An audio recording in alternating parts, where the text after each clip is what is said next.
Good evening, everybody.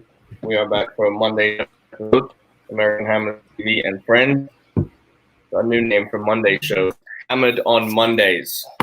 It could be a good hammer, it could be a hammered. Got three guests with me so far. We've got fourth one coming in a little bit later. A new face, Nick. Introduce yourself, bud. Hello, I'm Nick. I'm 21 years old. Been a Hammer fan for about going on my 5th year. And I mean, some parts are enjoyable, but most of the time I'm just heartbroken. But you got the afterburning effect. You got the London effect. We've got Tom in England staying up late, like he's for Tom. Yeah.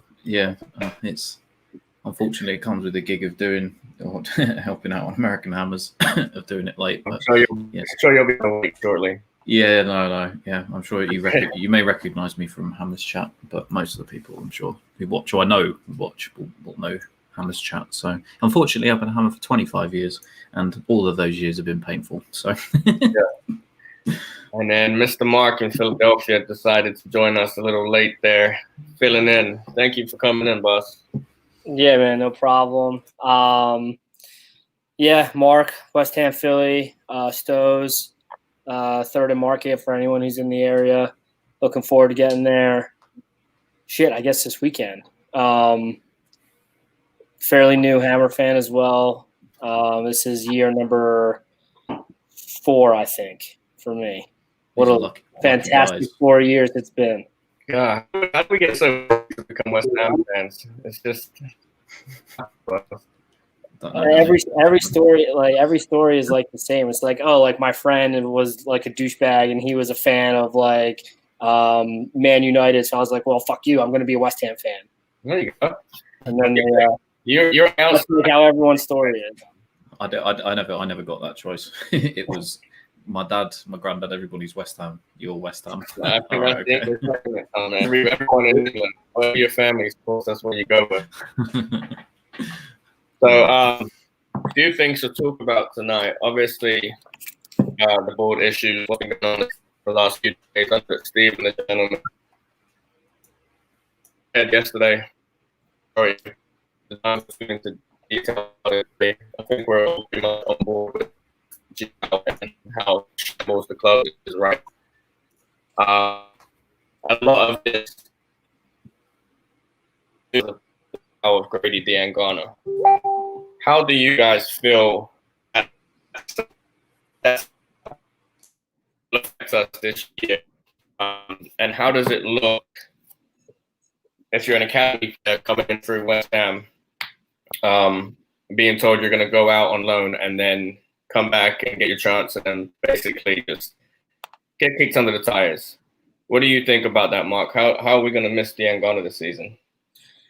All right, yeah. So you were breaking up a little bit for me. So I'm going to guess that the thesis of the question is, why the fuck did we sell Diangana? The only answer I have is because the board are a bunch of douchebags and they don't give a fuck about anything. They have no clue what they're doing or what this team needs. And, it's just like, how do you – we're always talking about, like, we want to get younger, faster, these young guys who are hungry. That is exactly what Diangana is.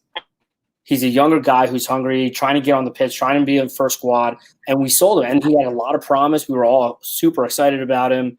And, he was sold for shit, really, for nothing. And it gives me – and now they're talking about getting rid of Felipe Anderson, which doesn't make any sense to me, because if you got rid of Diangana, why the hell are you getting rid of Felipe Anderson as well?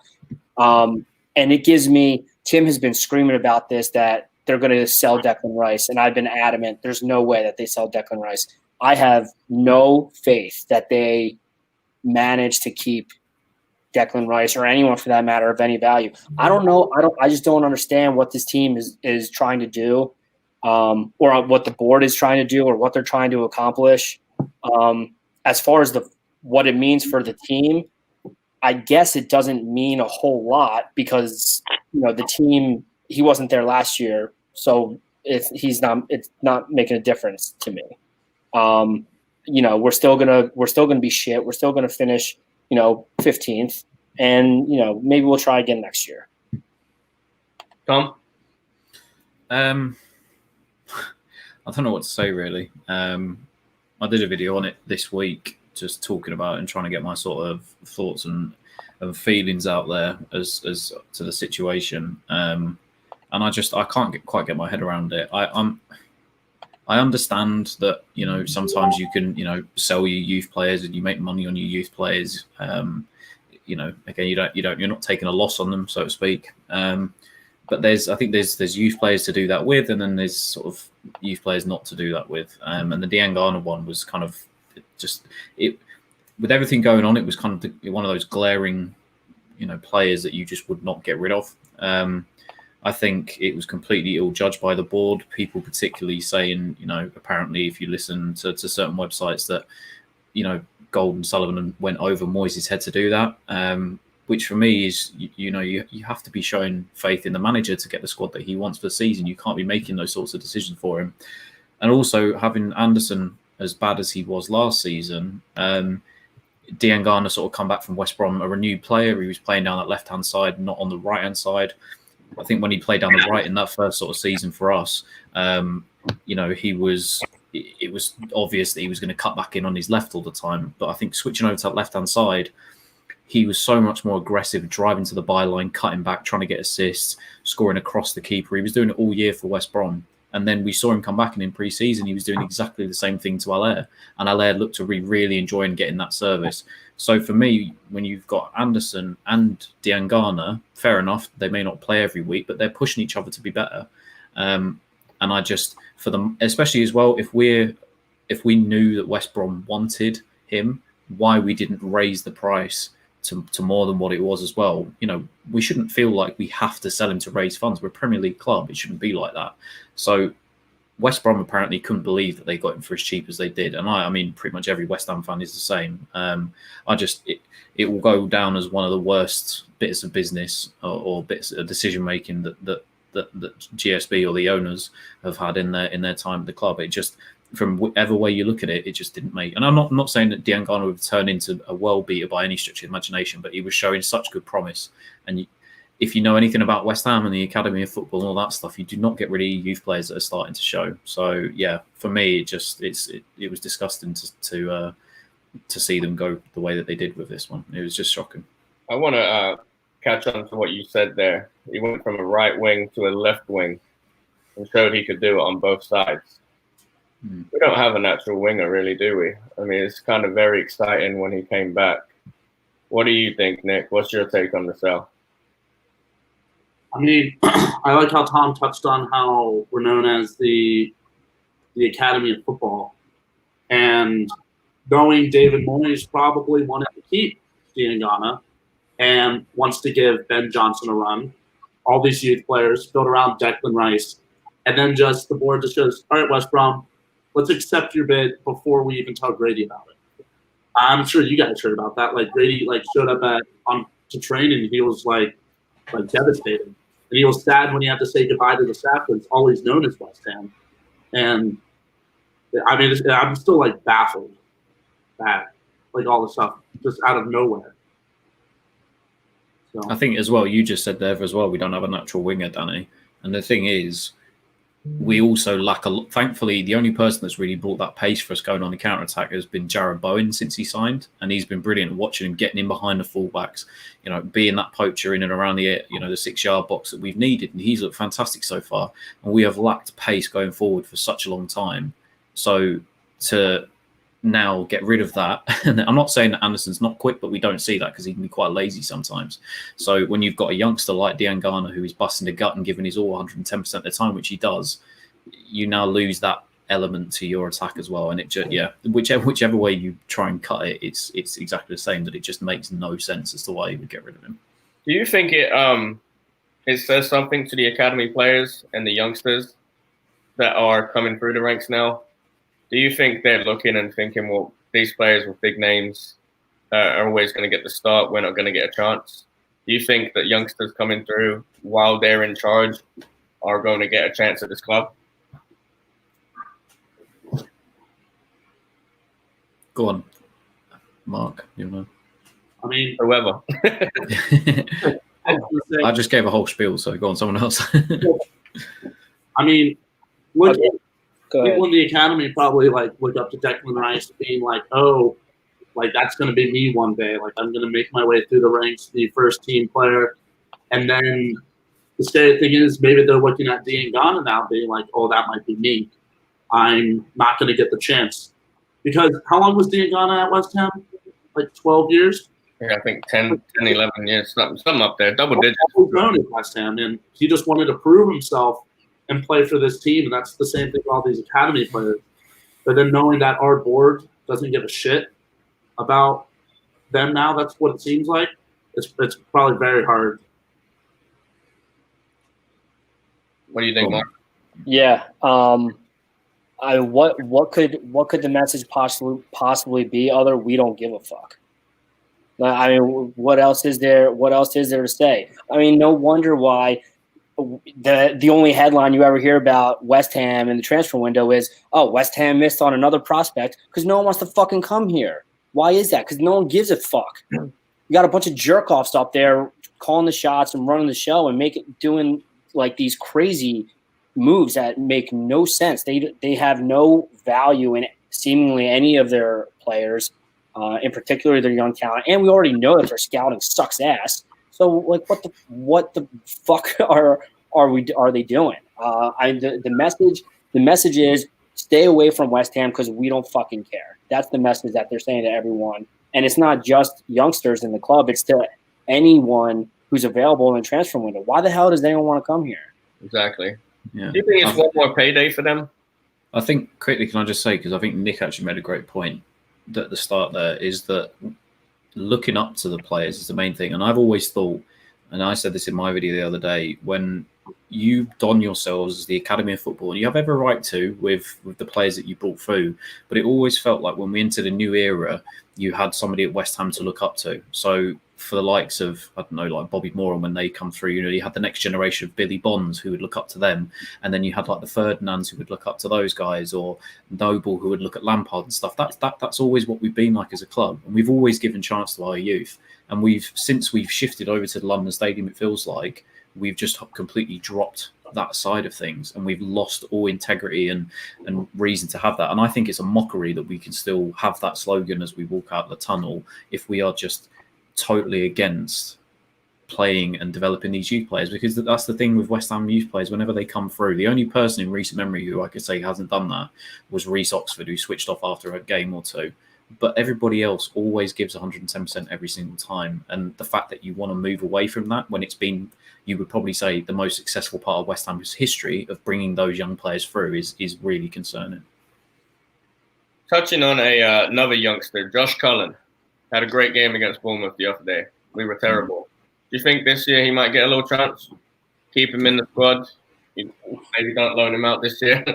I hope so. He's been pushed out on loan so many times beforehand. He always gets a pre-season and he always sort of looks okay, and then he just gets shafted to the side. But then he always has an amazing loan season for wherever he goes. Fair enough, it's like League One or Championship football, but you know, we're getting so depleted as a squad now. We need him. We can't afford to let any more players go if we don't sign players, basically. So he needs to stay around, for my opinion. He looked really good when he came on the other day. I'm sure he's chomping at the bit to make his first impressions like for West Ham this season. And that's what I feel like Grady did when he came back.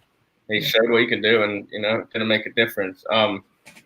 So if you're David Moyes and you're telling the board, I don't want to sell this player, and the board says, well, we want the money. If you're in David Moyes' shoes right now, how do you feel, and what do you do going forward? Nick, what do you think? I mean, it doesn't feel like he has like, the support from the board. And, I mean, it's basically just like a slap in the face being like, we pay your checks, you do what we say, you know? And David Moyes is probably just going to like go with the flow, just forget about it, which sucks because I don't think David Moyes has another Premier League job waiting for him if we were to sack him and or if he resigns. And so I think his best bet is just to stay put and do the best he can. But it's just stabbing him in the back, especially with a player like Diangana, who David Moyes wants in this team. Yeah. What do you think, Mark? If I'm David Moyes, and what I would love to see him do is go out and say, "Fuck the board. They're selling all my talent. If we suck ass, it's their fault." That's what I would love for him to do. That's what I want him to do. What he's actually going to do, he's probably not going to say shit and probably, do what he can with what he has. He's said a lot of things in the past where he's wanted control over his personnel, and he wanted to be the decision maker. So I can't imagine that he wanted to sell Diangana. I mean, he's never made any indication like that before. It would be like out of complete left field. Him being on board with selling Grady, but if he doesn't say something or do anything, then he's kind of walking around with his tail between his legs. And I lost a lot of respect for him if that's the case. So that's what I hope he does. What he actually does, I guess we'll see. I think we all want David Moyes from Everton back. The one that got along really well with the chairman, and I feel like we've got the David Moyes that got relegated with Sunderland, or the David Moyes that lasted 6 months at Real Sociedad. I think we're in a predicament right now where he knows he doesn't have control. He knows the board's greedy, and he's just got to deal with it.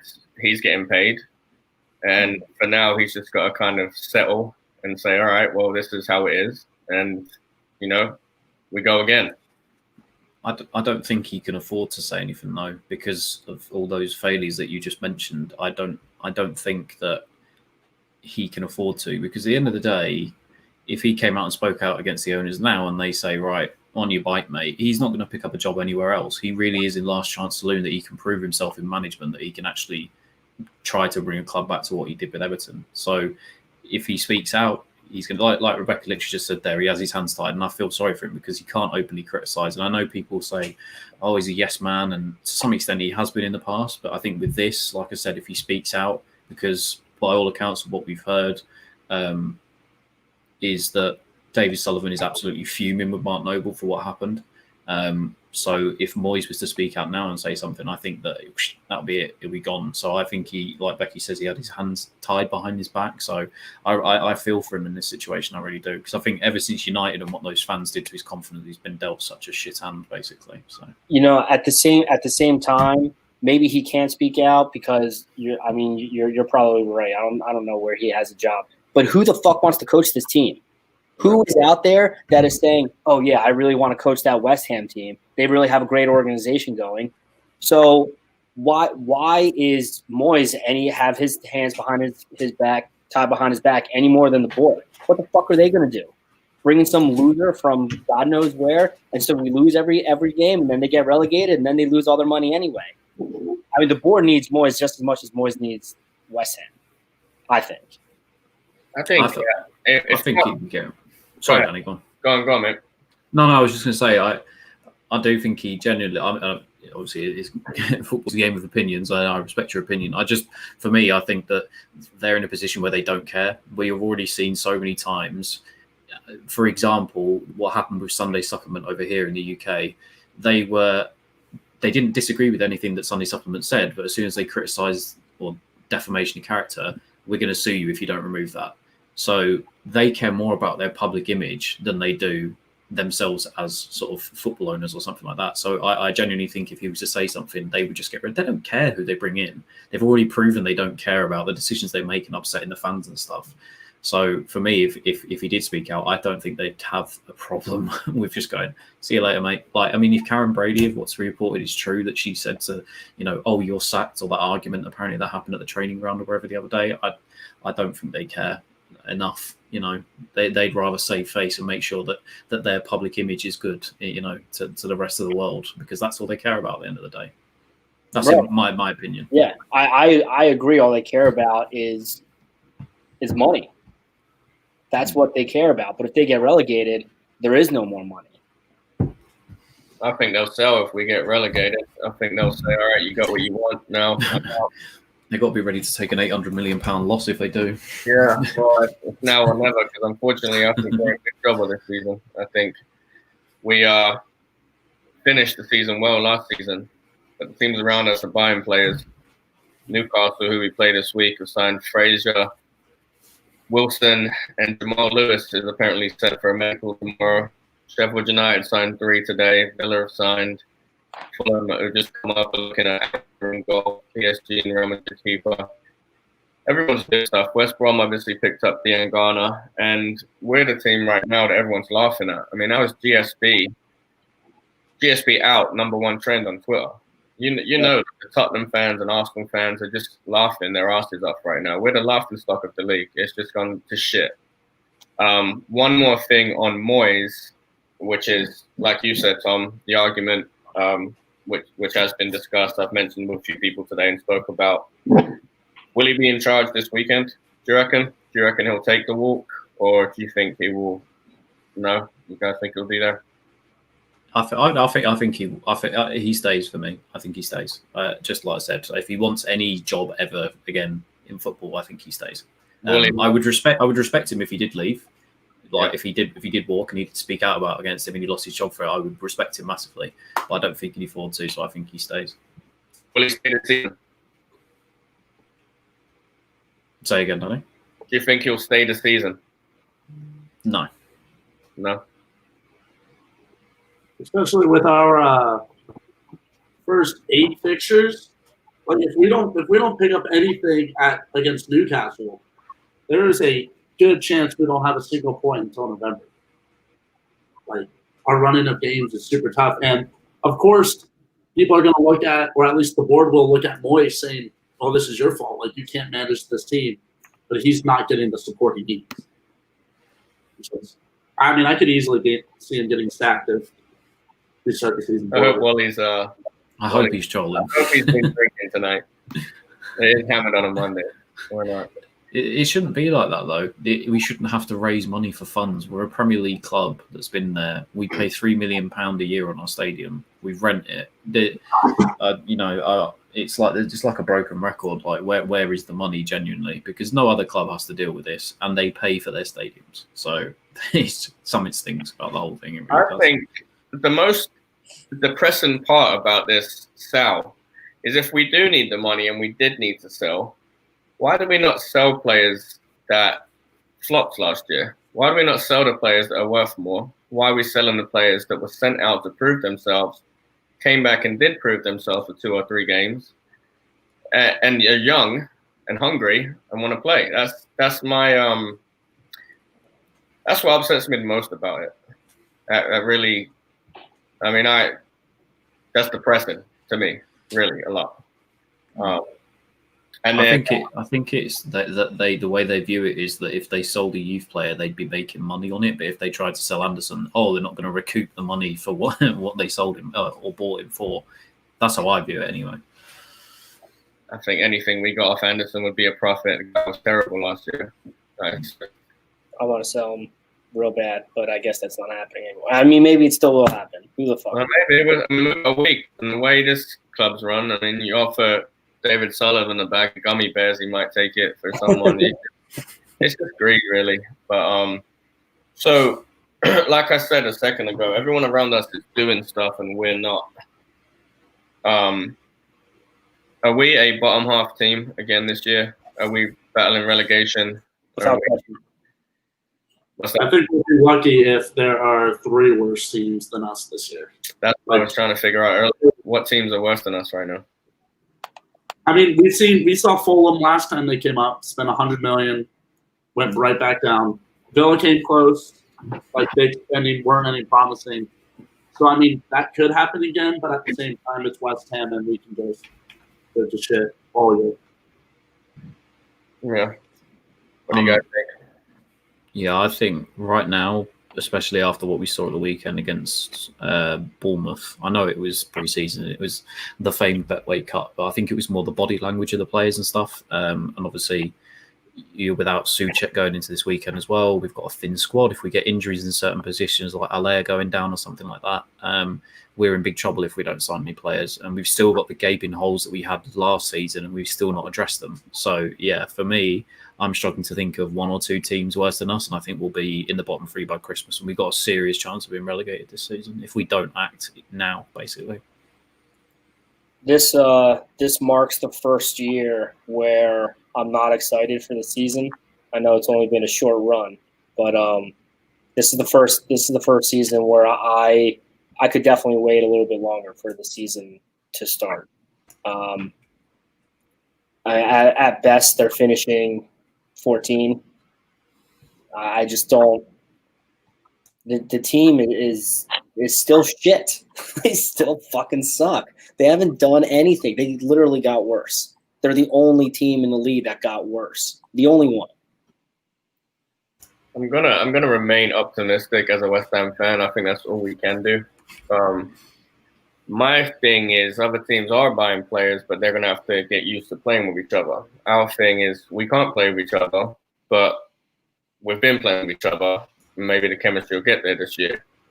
So that's a little upside for me, that we're not buying, we're kind of sticking to what we have. You're But just grasping onto anything you possibly can. yeah, I'm really the root is getting really raw on that tree. It's falling really fast. Another thing of positivity that I have a little bit is we finished the season pretty strong, and if we stay healthy, big knock on wood, that is a big if. We do have a decent side. Like our strongest 11 is a good side, I think. I think that the problem with that is is that we did finish so well last season, and we were in the form table. We were really high up after when we finished the season.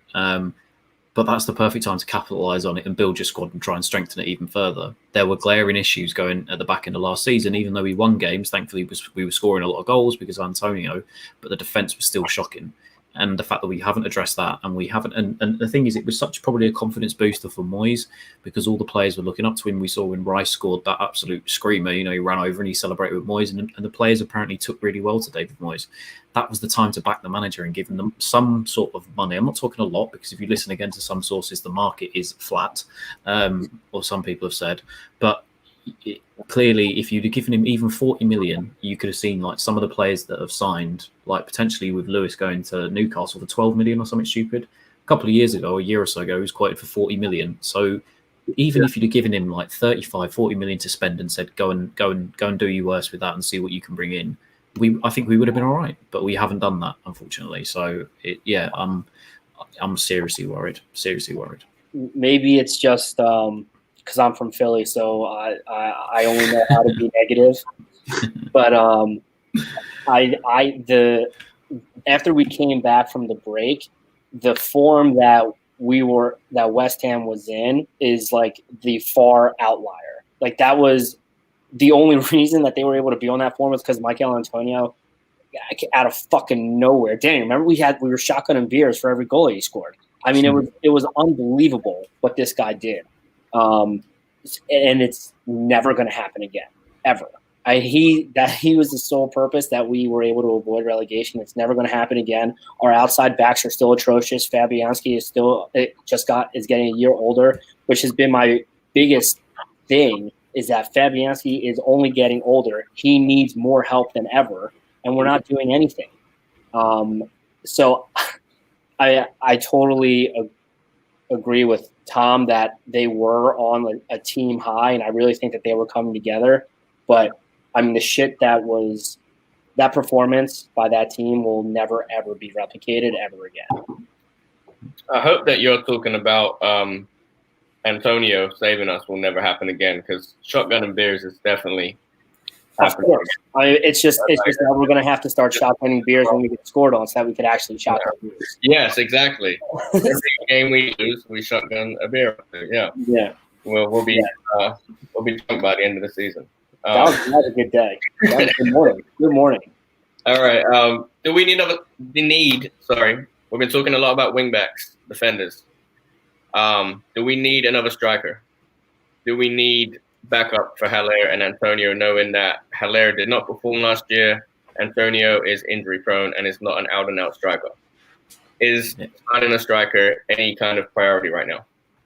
I wouldn't say it's the top of the priority list, but I'd say it's up there. I think if you go into a season, you need at least, I think, 3 strikers. I would say is probably like in a 20-odd man squad. I think 3 strikers, because of especially knowing how injury prone they are. The only thing I could see is that they won't sign a striker, and that Xande Silva may play up at that role because he has played there before.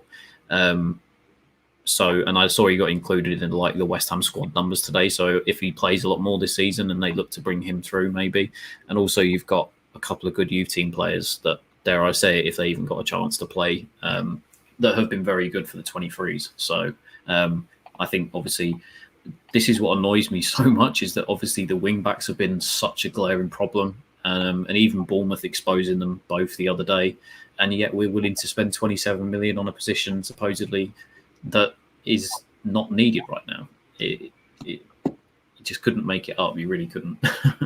Yeah. What do you think, Nick? Need a striker? I mean, I would rather focus on the defense first. I mean, getting a striker wouldn't hurt, but I would say focus on our right backs, because our left backs are Cresswell and Masuaku, not reliable. Ben Johnson showed a side of him that we haven't seen before, but awful.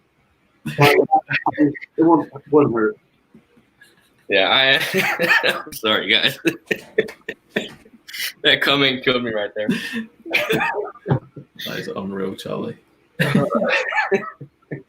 You know, Charlie's at the other end of the laptop or computer laughing his own joke. Yeah.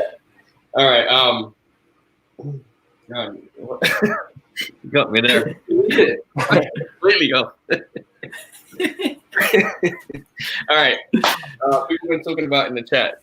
James Tarkowski, 27 mil, was rejected. They're quoting at 50 mil. Is that someone that you would pay that kind of money for, considering that would probably be the only signing we make if he goes for that much? Mr. Mark in Philadelphia. Sure. I guess. Why the fuck not? Like, bring them all in. Bring anyone in. I don't give a fuck. Do something. Do anything. Like that's like how that's my mindset right now. Like that's how I don't have anything left to be pissed off about. Like I'm just so done, and the season hasn't even fucking started. So whatever, man. Sure, bring him the fuck in. I don't fucking care. Who do you drop? Dion. They'll probably like figure out a way to release Rice or something. Sorry, this was for Rebecca's benefit. I just got a text telling me to move slightly so she could see Maisie. I do apologise. I was wondering what you were doing. Yeah, no. There you go. There you go, Rebecca. Oh, in all her glory. All right, so we're all aboard with trading Rice for Tarkowski, right? Rice to Burnley and Tarkowski. No, I don't want Tarkowski. I don't want Tarkowski. I don't want him. I don't see the sense. Yeah, you would immediately become our best centre back, but fair enough if Diop had or I guess as you guys would say, like, what is it, second season or sophomore syndrome or something? I know I've heard. Is it something over there? Yeah. Then if he can get past the bad second season, then I think he can return to his sort of form from the first year. It's okay. I don't see anybody moving on Bonner. I think he's been our best centre back for the last couple of years now. So it just doesn't make sense. And if we're going to spunk all our money on one player and it's a bloody centre back, it's depressing. It really is. It makes no sense. It just doesn't. It really doesn't. Especially, and no disrespect to Burnley, because they're obviously better than us at the minute, but a centre back from Burnley is not an ambitious club. It's not a big club, but is it not saying something that centre back for that kind of team is worth that kind of money? I mean, he's got a £50 million release clause, and he was arguably one of the top 5 centre backs in the league last season. Yeah. I mean, 28. He's an England international. I think he is that good. Yeah, genuinely, I think he is that good. But it's just, I think the issue is we have to look at it is, will it improve us? Yes, sort of. But again, it's not one of the glaring issues right now. So. Yeah, I think bringing him again, great, bring him on. But outside back for me is the number one priority. After you address the outside backs, I think you need a striker, and then you can worry about the center backs. I'm honestly perfectly fine with the center backs. Personally, I'm okay with them. Okay. What do you think, Nick? You haven't said much there. I mean, I agree with Mark that we got to go with outside backs and then the striker and then center back. But at the same time, Diop has been not the most reliable. And, I mean, I don't know how much help, though, Tarkowski would get in this team with our wing backs being shit. Like, he'll just get completely exposed if Ben Johnson dives in every play. Same with Frederick, same with Cresswell. We got to fix that whole back line. Get Ogbonna some help. I agree to an extent that Tarkowski will not show up as good with shit wingbacks. Well, he's had a good partnership going with Ben Mee now for a few years as well. So, and that chemistry makes a player. Chemistry is. I played football all my life. Chemistry is a big thing. Chemistry to me is probably the number one thing in football, and that's why us not buying is kind of like shit. We all want to buy, but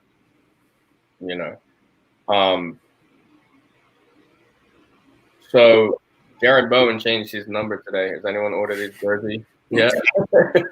No. Why do players do that? I mean, I don't understand it. Why does the club tweet it out like it's a brand new signing the way that the graphics was? Yeah, They desperately need money. Our new signing, our new number 20. Did we have number 20 last season? Yeah, I don't remember. No, I'm not sure. It was the fact they put all the lightning bolts and everything with This it. is Claret Carpenter. Is that a joke? God, it's like why? I mean, I just ordered jerseys and I was gonna get a Bowen one, and I just got plain just because I didn't know who I was gonna like this season. So thankfully, I didn't go with that. Just make sure the next shirt you get actually has the badge and logo on it, and then sponsorship on it. This has been washed a few times. You can't, What a kit that was. yeah. I've got my other one right here. I just don't want to wear it. It's a little bit tighter. I used to have that with Bobby Zamora on the back when he played for us. I think that was the season he was there for that shirt. Sorry, that's more exciting than talking West Ham transfers. Yeah, I was actually watching some more videos yesterday. He was a good player. He was a quality player. If he can do a job for us, can we get him in again? Him and Harewood will do all right. I'll take the Zamora Harewood combo or the Hudson Kitson right now. It'll go good. So this week we found out that we played Charlton in the Carabao Cup at home. Charlton got relegated. League One team, knowing West Ham and how we do in cups against lower league teams, we'll be out quicker than we're in. How important is it to you guys, a cup run this season? We all want to talk about, winning the FA Cup, winning Carabao Cup, any kind of silverware. Would you guys settle for winning the cup and finishing 16th in the league? Would you rather be established in the league higher up and not worry about the cups? What is your take on cup football this season, Nick? I mean, the only trophy I've seen West Ham lift is the Betway Cup with Adrian. Legendary piece of silverware right there. I'd like to see a run. I mean, I just know we're probably going to get embarrassed again by Oxford 4-0. But I'd like to. I'm so used to seeing West Ham in the 16th position around there. Like, it doesn't even faze me anymore. So I would like to see something new with a decent cup run, just because it brings something new to the table. All right, Mark. As long as they're not relegated, that's my number one concern, is avoiding relegation at all costs. If a cup run comes along with it, that's awesome. But I would rather not get relegated and not get any hardware than win some hardware and get relegated, if you will. Yeah, I always think back to the Wigan season, and when they got relegated. And for me personally, if it meant we got relegated, to have that winning the FA Cup, I don't think you could take that away from a club. You always have that trophy. So for me, if it meant getting relegated, I'd take the FA Cup all day long. Care less for the Carabao Cup, but yeah, I know some people will say, "Oh, well, again, we've had a bad season. We've got nothing to look forward to. We've got, we need to focus on the Premier League and stuff like that." But for me, it doesn't make sense, because at the end of the day, if you get that feeling of winning the FA Cup, you give something for the fans. That makes more sense to me. So I'd take getting relegated if we won the FA Cup. All right. We have a new guest with us. He's just got off work. He's in England also. This is Ricky, my mate from England. We used to go to all the games together. Hello, gents. We're asking Rick, how important is a cup run right now in comparison to staying in the league and league positioning? Does a cup win matter to you? Probably more than staying in the league for me. Personally, I know it's not going to be the opinion everyone wants to hear, but it would be. Yeah, for me, I'd like to see us win something. Even if it means the rebuild takes years? Can you hear me all right? Yeah. A little bit fuzzy, but you got a little echo going on. The rebuild takes years. I mean, what rebuild? We need to rebuild already. There's not much difference, I would say, per leaving Upton Park, if not worse. So, I mean, the team we've got now, for me personally, I think that team will take us down. If Bowen and Souček get injured, and Rice, I suppose, I think that team will take us down. Optimistic as ever. Yeah. All right, so we are kind of split on that, because I'm all for staying in the league. I am all for making a run in the cup, playing players that taking the FA Cup seriously. For example, FA Cup isn't a Mickey Mouse Cup. It's something it's a big cup. If we win it, we win it. But I would be okay with going far in it, putting out a good squad. Carabao Cup, give the youngsters a chance. I don't think we win anything this year, but I wouldn't be against it. I wouldn't be, I just don't want to get relegated. That's my look on it. I think that's it though. Is you obviously you play to stay in the league, but if we got relegated and we happen to win the cup, I'd take that.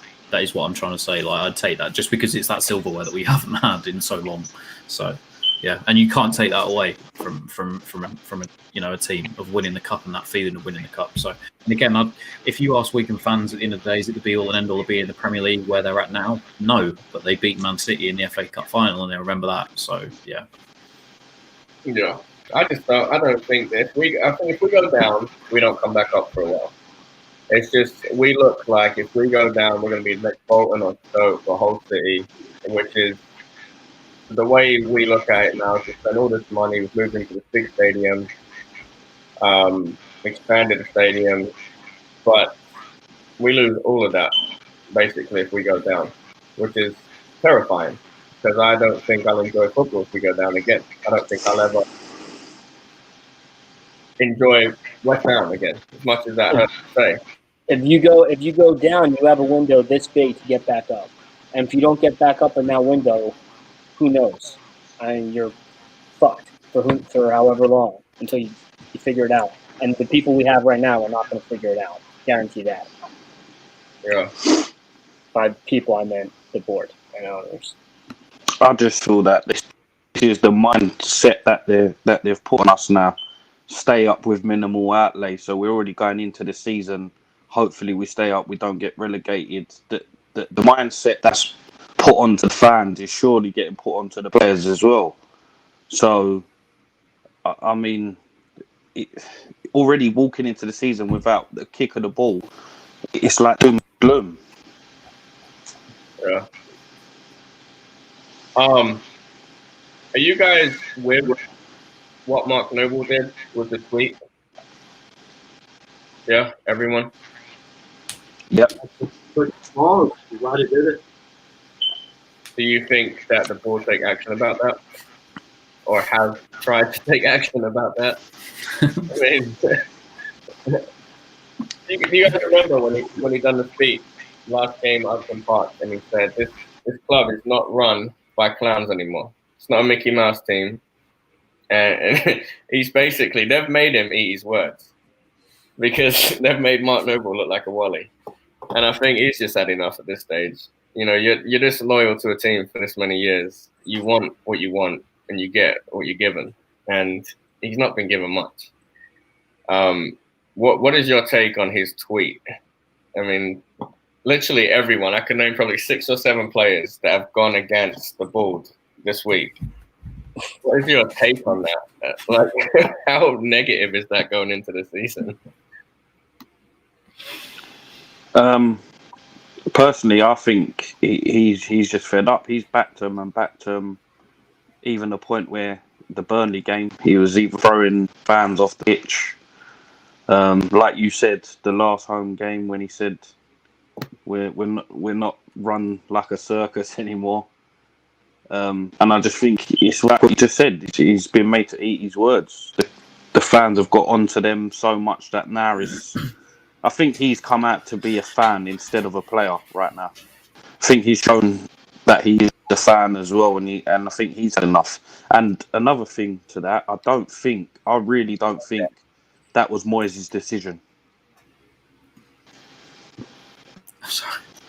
That's why I was getting distracted.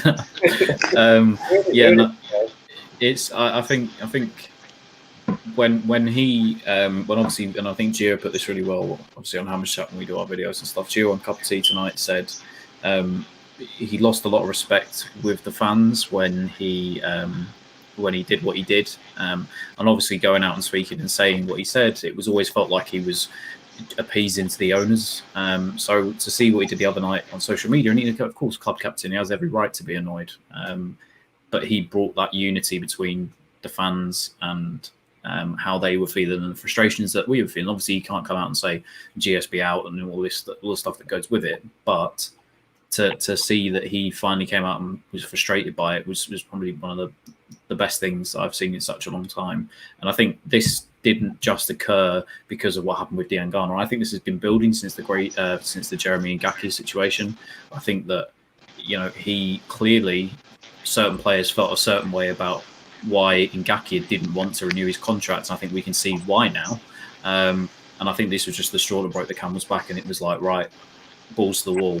But completely agree with Noble and what he said. But I think the worst thing is what Jack Wilshere said, because if somebody who has been at the club for 2 years putting his neck out on the line and saying what he said, that was more worrying than the club captain coming and speaking out, in my opinion. Yeah, I agree. I think the whole situation can bring a little bit more. I'm sure all the players feel very similar now against the board, but just because multiple players liked Mark Noble's tweet, liked Jack Wilshere's comment, and were hurt by Diangana leaving, but just now they're all on the same page, and there's probably a bit more unity on the field, which be like, oh, we are West Ham, we got to stay together. That's how I view it a little bit. Yeah.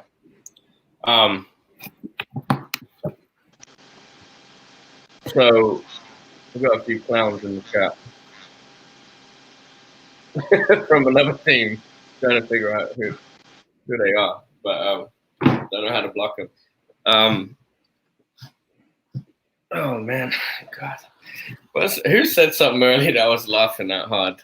Someone said something about Magic Johnson. Charlie boy. Oh man, he said, "Don't call me a clown fella," and he's got a picture of Ogbonna as his picture. The ultimate troll face, the dome himself. These people must get bored. They're probably in England probably really late for them too. Don't blame us. 12-year-olds.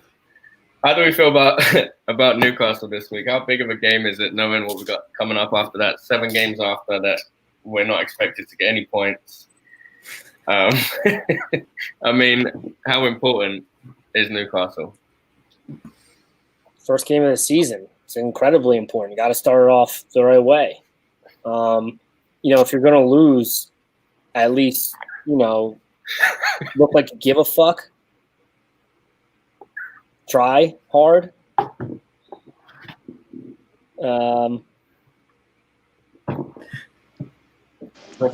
It's incredibly important. They're probably going to lose, but hopefully they don't look like shit. I'm so sorry. I'm not laughing at any of you. It's just the people in the chat. It's just the comments. Yeah, I'm catching up on the comments. I didn't even know the chat was there. I've just started to have a look at everyone. Yeah, Ricky, Taking off my hairline. it's up pretty good in this comment. Yeah, don't get me wrong. It's bad. It's bad. Dan, give my little sister back. Turned into a fucking comedy show. This is fucking David Sullivan and David Cole talking about Dennis Harvey. Yeah, I think obviously first game of the I was gonna say YouTube have no idea what's going on because it's on Periscope, so only we can see what's being said. I think it's obviously sorry to keep little sister comments. I'm literally trying to find comments to pull up, and all I'm seeing is Danny's got 12-year-old girls in his basement. Give my little sister back.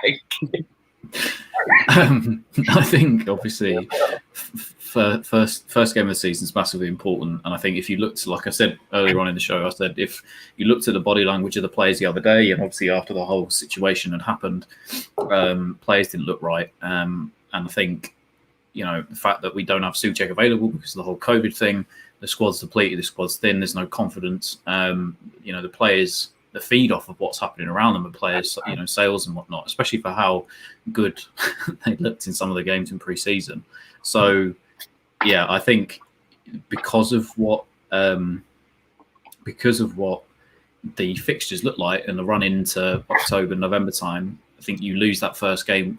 I don't think we're going to be a team that has a backbone this season, or at least for the first few months. I think if that first goal goes in, heads will drop, and that will be it, and we'll probably get pushed out of games a lot easier. So, yeah, for me, I'm nervous about sort of the spine and the backbone of the team. I think obviously we do need Rice back. We do need Souček in there as well. We need the important players to stay fit. But let's just start. I don't think we'll win, which is really ish. Like I shouldn't.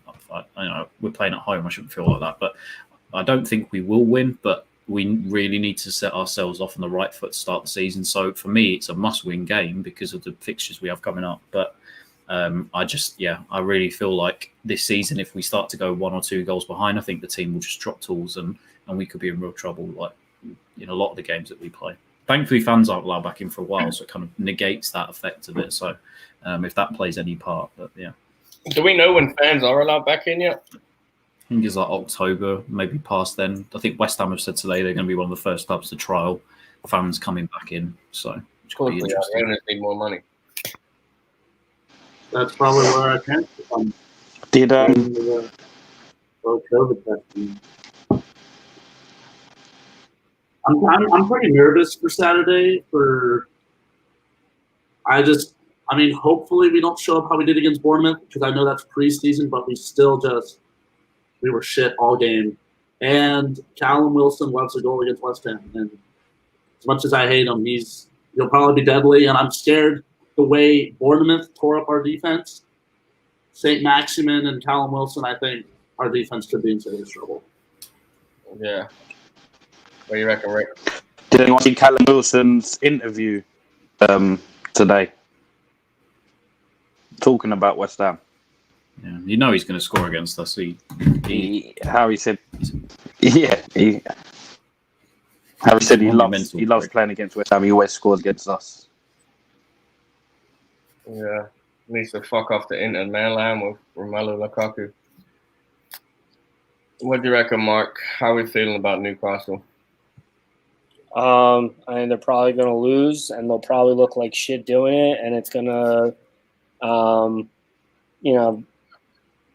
be a nice view into what the entire season is going to look like.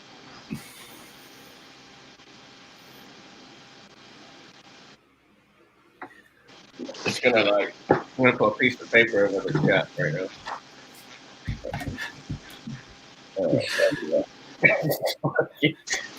How do these people get in here? I'm trying to be like super professional right now. All right. Listen, that's the exact reason why my hairline's fucked.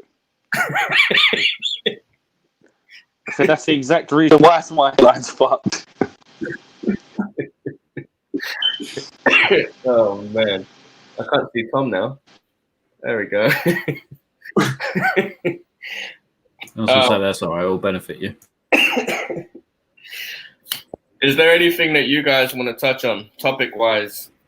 Anything that I just host the show, but you guys are in it, just like I am. Is there anything that you guys want to talk about specifically? Get off your chest. Ask other people in the chat. Ask other people in the room. I think you made a good point before the show started. You know. If you could have two signings from any of the sort of signings that we've seen this summer, what you worded it better, I think, Danny. But I thought that was a good question. Well, we've been linked with 32 players. You can pick two of them. What two would you pick most did to play in this team that would make a difference, benefit West Ham? Whoever wants to go first. What two players would we bring in that would benefit this team the most? The two out of the 32 that we've been linked with. Oh, okay. Not Messi and Ronaldo. Yeah, okay. I was gonna say, well, technically, Messi. I know you were. As soon as Messi said that he was gonna bring Neymar wherever he went, so that would have been good. I don't even remember what we were fucking linked to. We've been linked to everyone. Yeah, really everyone. One of the biggest names is Mario Götze. We've been linked to every wingback that I know. Yesterday, I think we linked to Adam Smith. We've been linked to Tarkowski. Previously, before he signed for Villa, it was Matty Cash. Yeah, they're two signings I would have liked to have seen was Matty Cash. If I like I said earlier in the show, if the board had said here's 30 to 40 million, go spend it on what you want, I think Jamal Lewis for 12 million potentially, absolute snip, and Matty Cash for 16 million, I think is a fair price after how good he was in the Championship last season. I think the two players, or even as Wally said, Rico Henry, it could have been another good investment, another good signing. He looked really dangerous when we played against Brentford the other week. Getting forward, getting past his man, got inside of our fullbacks very easily, and defended well at times. I think he could be a tough assignment for a lot of players. He's a big, strong fullback as well that has a lot of pace to burn. So yeah, for me, it was always going to be fullbacks. So I'd say Matty Cash and Jamal Lewis, even though we weren't necessarily linked with him, but or Rico Henry for me. I will bring up Rico Henry. He did have a great game against West Ham. I feel he was to blame for the Yarmolenko goal, though. His positioning, I think anything, sorry, Wally, but I think anything's an improvement of Fredericks right now. Wing-backs are a big deal. What do you think, Nick? Is there any two out of those that you would specifically take? I mean, I was going to comment on Rico Henry. I thought he did look decent against us. I like his pace. I think it's better than anything we got, really. I mean, it might be a shocking opinion, so don't get mad at me. I kind of like being linked to Adam Smith. I just think he would just be a true right back or left back, I forget. But I think that's what we need right now. Because we have Cresswell, who's slow, Moss Walker, who's a winger, Fredericks dives in, Johnson, I don't know what happened to him on Saturday, but just like a true defender, I think he's reliable, but yeah. Ricky? Yeah, probably it will have to be Henry and Tarkowski, however you say his name. But yeah, two defenders. I think we do need defenders. Diana would be like a new signing, I think, this season. But let's not go there. Yeah, you can go with the defence at the minute. Left back is just waffle. I mean, at this point, I know Johnson didn't look good on Saturday against Bournemouth, but if we go back to before he got injured, that game against Man City, he was playing before Ngakia, and the way he played against Man City that day was class, and that was at left back, not right back. I think I'd even give him a nod at Newcastle if we didn't sign anyone. That's what my next question was going to be. Ben Johnson or Fredericks for Newcastle, or Ben Johnson for Cresswell? Oh, I'd play Fredericks and Johnson. Sorry, I played Fredericks and Johnson. I think it's as well in pre-season. David Moyes has looked to play. Masuaku in that left wing spot a lot. So it wouldn't surprise me if we saw him sort of play back up there some games to Anderson potentially. Maybe if that was in Moyes' thought process, because again, in a lot of pre-season games when one of the youngsters was playing, for the life of me, Manny Longello, when he was playing Masuaku at the same time, Longello was at left back and Masuaku was right up there at left wing. Obviously, he probably has the skill set to do it. So I don't know. I agree with what Ricky said. I'd potentially go Johnson and Fredericks either side, but it annoys me because Cresswell turns up for like 5 or 6 games a season, and you could probably tell that the game that we don't play him, we'd struggle. So I'd go Cresswell and Fredericks, I think, just off the base of how bad Johnson was the other day. And I think that was partly down to the thing with Diangana. I think he was just very frustrated because he looked like he wanted to get sent off in those first 20 minutes. So, yeah. Do you think his confidence is gone? Ben Johnson's? Yeah, being taken off after 30 minutes in a pre-season game. Is Moyes experimenting there, or is he saying to him, look, you're having a shocker? Didn't agree with that. Professional athlete, you can't be 50-50. Yeah. Like, fucking sack up, dude. Like your buddy got traded. It's professional sports or sold, whatever. I don't think it was the right thing to do at all. I don't think you hook a youngster in a pre-season game. If he's bad enough after 45 minutes, then fair enough, hook him at half time. But that's probably dented his confidence, hooking him in the first 26 minutes or whatever it was. I didn't agree with that one at all.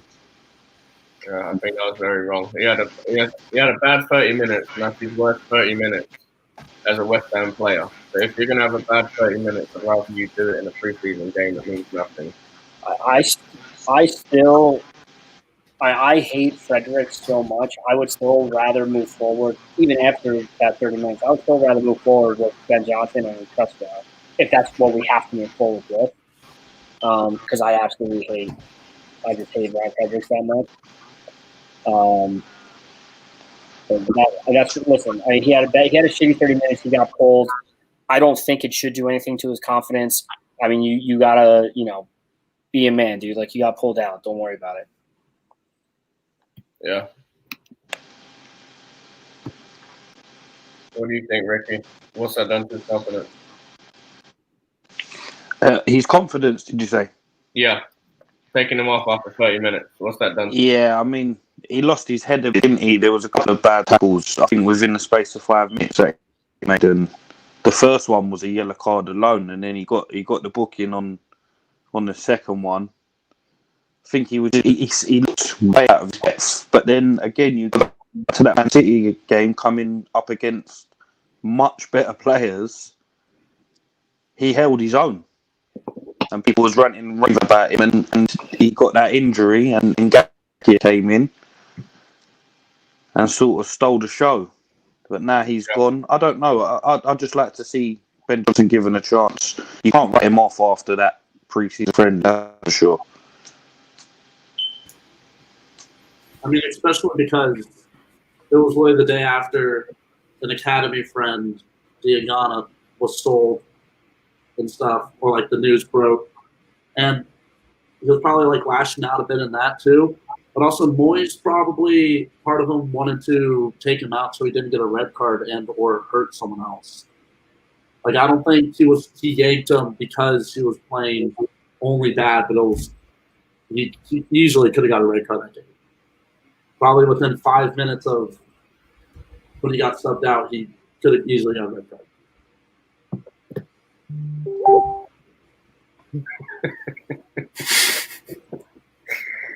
Oh, these fucking trolls.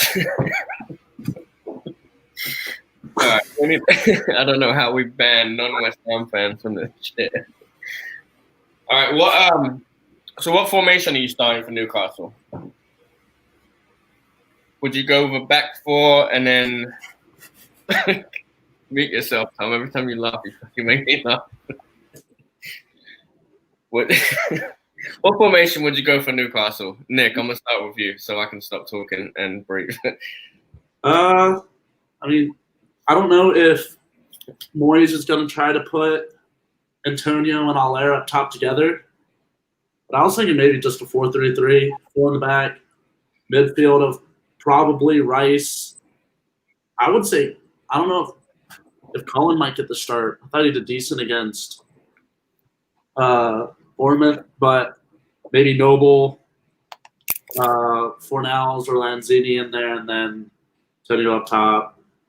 Bowen, maybe Yarmolenko. I know he has those European qualifiers, but I don't know if he's going to be fit to start, but I like to see him out there. Souček is out, right? Because of the coronavirus. I think so, but I read X said it's not set in stone that he's going to miss out. He might be able to get tested again, but I hope he's playing. I think he's going to be quarantined. I think he has to be a 14-day. The thing is, though, I don't know if they're going to do it like they do at the in the NBA bubble, where if you travel back and you get tested whilst you're out, you can still play, or you don't have to quarantine for as long. I think. So if that's the case, then maybe he has an outside chance of playing. I think we just go.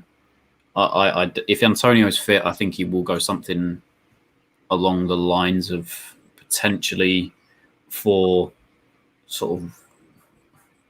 I would say 4 at the back, obviously, and then Rice holding, Fornals, Noble in centre mids, and then Antonio on one side, Anderson on the other, and Allaire up top. Oh, and actually no, because of Jarrod Bowen. I don't know what he would choose. As long as we've got 3 in midfield, I think we have to have 3 in midfield. So in that case, I'd probably put Bowen and maybe Antonio if Antonio is going to work hard and show Anderson that he can play in that position and he'll run his socks off for 90 minutes or for however long he plays, then yeah, I'd go Antonio wide, Bowen and Allaire. So, but that midfield 3 I think is important. Too many times last season, it's a shame Souček's not playing because there were so many times last season where we were completely overrun in midfield. And I think if he doesn't play this weekend, and obviously the most worrying thing for me is that the pace that Newcastle have on the counter-attack, especially if we sit back and try and invite them on so we can counter as well. You know, if you've got St. Maximin, if Callum Wilson's playing, if Ryan Fraser plays, their fullbacks, if Lewis is playing, he's quick as anything if he signs. DeAndre Yedlin as well, Miguel Almiron. So I think sitting back and allowing that pressure, we can't do that this week because I think they will just completely kill us, especially on the counter. They'll be so dangerous. So, what's your take, Mark? Yeah, I mean, there's a few guys on the squad that absolutely have to be in the starting 11. I'd like to see them play with 3 up top, and it would be what the hell is that? It looks like a thing of carrots. Oh, that's it's a little back scratcher. It's a massager. You just roll it. You're asking to get trolled now with something pulling that out, Danny. I'd expect a good troll. I'm not looking at the trolls. That's why I'm sorry to the guys that are talking in the chat, but I've got a very weak stomach when it comes to laughter. That once I start, you got 10 minutes of laughter. Yeah, so I mean, you gotta have.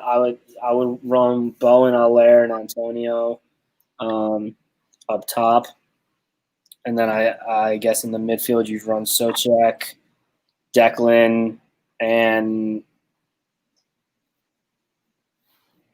I don't know, figure it the fuck out, whoever else, and then you have the same shit back four that you've always had. Are you not starting Noble?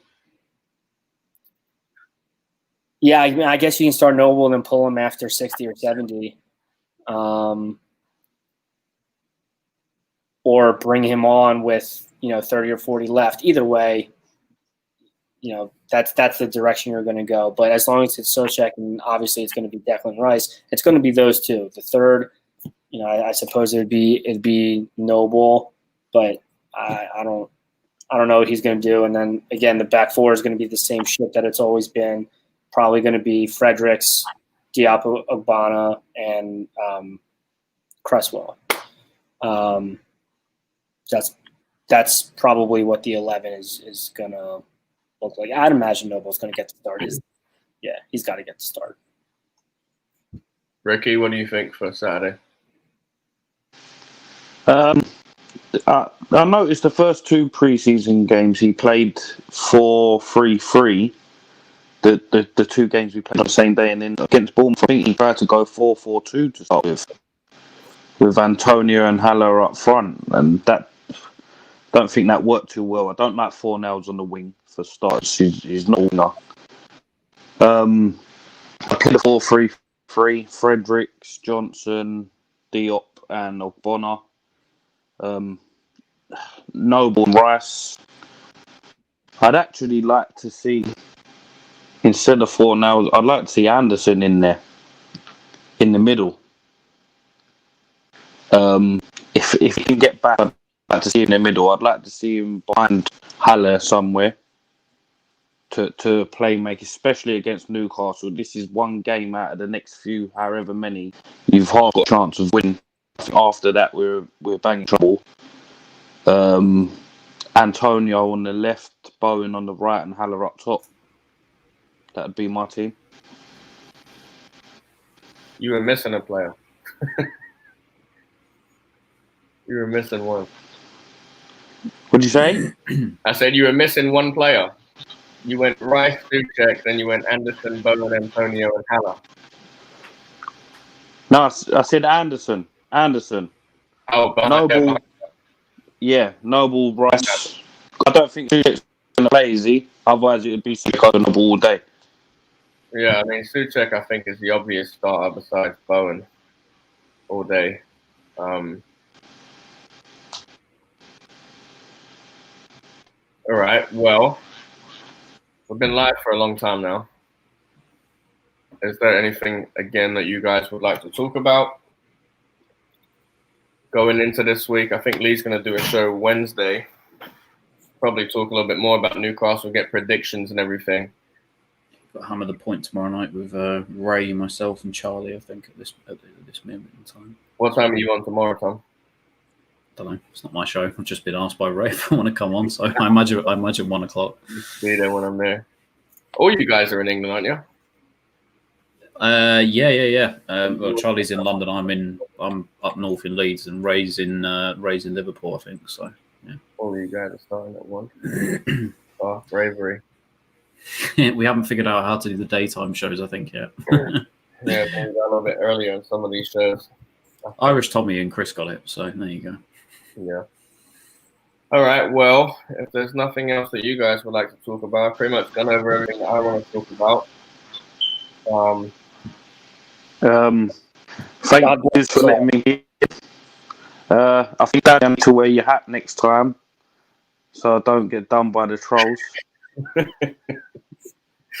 It's all right. Well, That's a good chat. Welcome to the world of YouTube, mate. I got told by someone at work today that I looked Amish, and I said, "What does that mean?" Because I don't know what it means in America. And they said, "Well, you have a Jewish beard." And I said, "Like, is that a good thing or is that bad? I don't know what that means." And she said, "Well, I wouldn't let you on an aeroplane." And I said, "What does that mean?" And she said, "Well, you look like one of Bin Laden's kids." And I said, "What?" I said, "I'll be delivering your packages again." I don't think Bin Laden has any white children. I was like, how'd I go from Jewish to Muslim in the same sentence? I don't know what's going on there. I'll tell you what, though, quickly. Claret Carpet asked me, who was one of the trolls. Good effort tonight on the trolling, by the way. He says, plans for tonight, Tom. I was thinking of going and trying to help find Joe Bryson's sister in Danny's basement, actually, when I finished. So Who said that? I was Claret Carpet asked what my plans were for tonight, and I said I might try and go find Joe Bryson's sister in Danny's basement.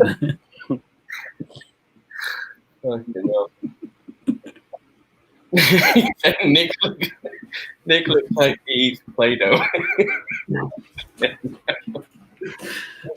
They're really not bored. They've been on fire. They just keep dishing them out. If you're going to troll well.